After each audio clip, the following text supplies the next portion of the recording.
सुबह का धुआं, मिट्टी की महक और देवपुर गांव का वो सुकून जिसे आरव 2 साल से महसूस नहीं कर पाया था, आज वो वापस घर लौट रहा था।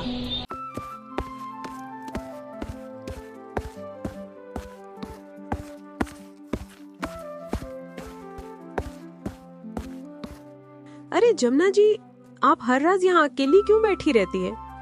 बेटा, हर रोज मैं यहाँ पर बैठकर अपने बेटे का इंतजार करती हूँ। चाची, आरव से बात हुई थी और वो कह रहा था थोड़े दिन में मिलने आ रहा है आपसे। क्या सच में मेरा बेटा आ रहा है? हाँ चाची जी, वो आ रहा है। चलो अब मैं चलती हूँ, मुझे घर पर काम है।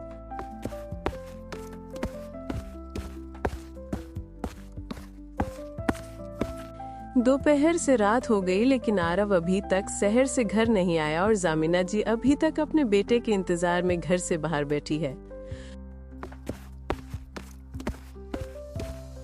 बेटा, तू आगरा?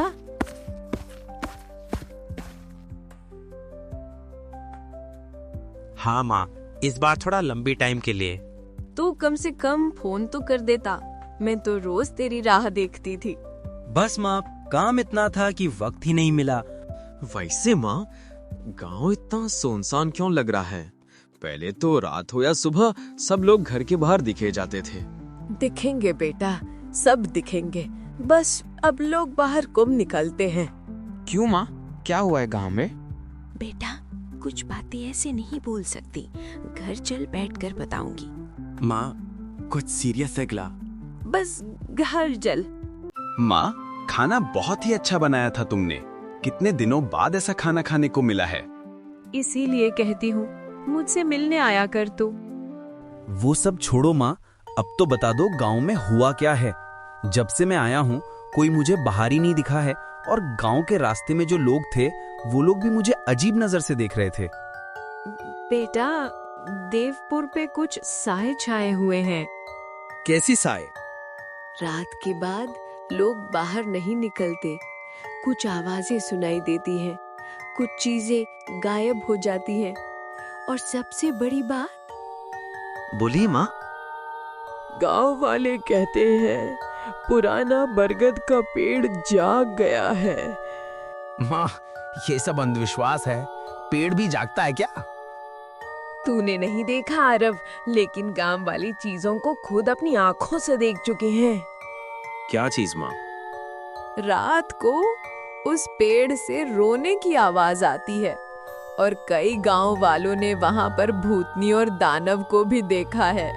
रात को उस पेड़ से रोने की आवाज आती है। पता नहीं ये गांव को क्या हुआ है।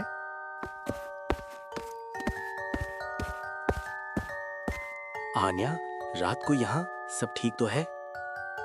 मुझे तुमसे बात करनी थी, अभी। तुम इतनी देर रात को क्यों आई हो? तुम्हें डर नहीं लगता? डर लगता है, लेकिन तुम्हारे बगैर और ज्यादा लगता था। ओह, मैं जानती हूँ, तुम अभी थोड़ी देर पहले विंडो पर उस पेड़ को देख रहे थे। तुमने कैसे पता? क्योंकि मैं भी रोज देखती हूँ। वो पेड़ सिर्फ पेड़ नहीं रहा आरव, वहाँ कुछ है जो हमें बुला रहा है। ये सब सच कैसे हो सकता है? पेड़, आवाजें, रोना, ये कोई बकवास नहीं लगती तुम्हें? अगर बकवास होता तो कुछ लोग गांव से गायब नहीं होते आरव। कुछ लोग कहते हैं उस पेड़ के नीचे एक राज छुपा है, और कुछ लोग कहते हैं तुम्हारा वापस आना कोई इत्तेफाक नहीं। तुम क्या बोल रही हो आज्ञा? मुझे नहीं पता पूरा सच क्या है, पर जो हो रहा है तुमसे जुड़ा हुआ है। तो फिर सुबह हम दोनों मिलकर सच ढूंढेंगे, चाहे कुछ भी हो।